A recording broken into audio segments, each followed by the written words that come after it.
I hereby request retired Colonel Shri Venkatraman sir to please highlight the beer of monograph. Good evening, everyone. Okay, so at the outset, I would like to thank Dr. Page and all the eminent people here on the dais for having given me this wonderful opportunity to address the gathering as the first one of today's proceedings. What I am going to present before you quickly, what actually happened on 26/11 and the findings of the Pradhan committee. So as a prelude to that, let me quickly start about what actually happened. The Mumbai attacks, as you can see, occurred in 2008, and they were a series of terrorist attacks that took place when 10 members of the Lashkar-e-Taiba terrorist organization carried out 12 coordinated shooting and bombing attacks in 4 days in Mumbai. So 8 of these attacks occurred in South Mumbai at Chhatrapati Shivaji Terminus, the longest one at Trident, Taj Palace, Leopold, Cafe, Kama Hospital, Nariman House, Metro Cinema, in a lane behind the Times of India building, and the St. Xavier's College, as you saw in the video as well.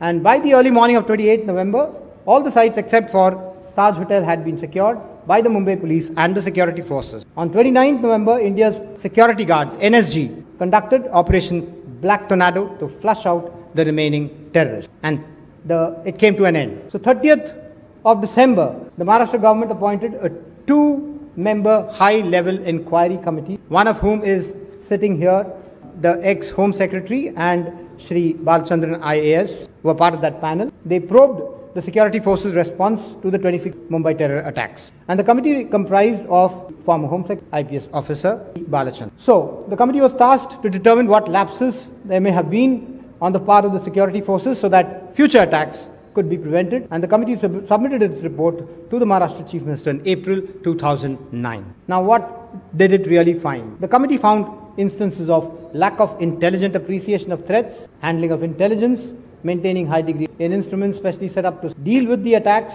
overt and visible leadership in carrying out operations to face multi-targeted attacks. What were the key findings? Lack of intelligence, lack of a nodal officer, lack of protective clothing and equipment, inadequate training, lack of leadership, poor tactics, and lack of flow of. Well, we can say in hindsight that maybe we were not prepared for an attack of this magnitude, and certainly we must keep that in mind for future. A few more findings: lack of training and casual response, the performance of QRT teams below par.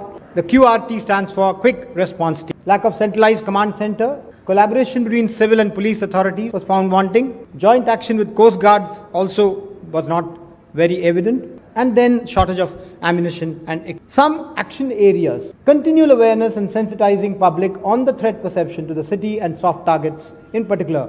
This is because people have a tendency to forget and get lulled.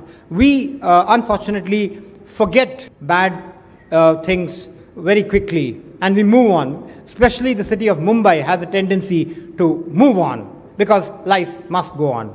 But then we need to learn our lessons and ensure that they are not repeated. Improved coordination between the police, civil and security forces when called out, command center to be created, and situation to be monitored by a high-ranking officer. There has to be a central command leadership so that there is no confusion. Then intelligence needs to be kept at very high level.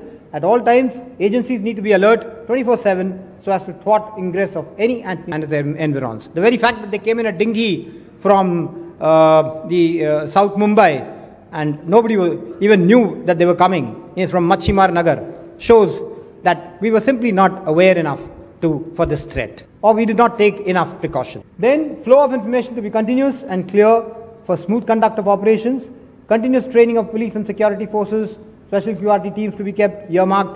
In fact, all this will now be further shown in the next talk. Procurement of weapons and equipment should not have any bottlenecks as they are vital for security of our country. Media should not be allowed to be involved too much into conduct of resultant of the enemy and also might create panic.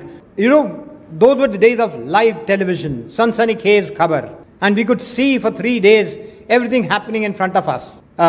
Especially started with CST and then it went on to Taj. Taj, it happened for 3 days. And ideally, while we all love a lot of sensationalism, we must understand that everyone in the world is seeing it and it becomes a security. So, here I end my talk.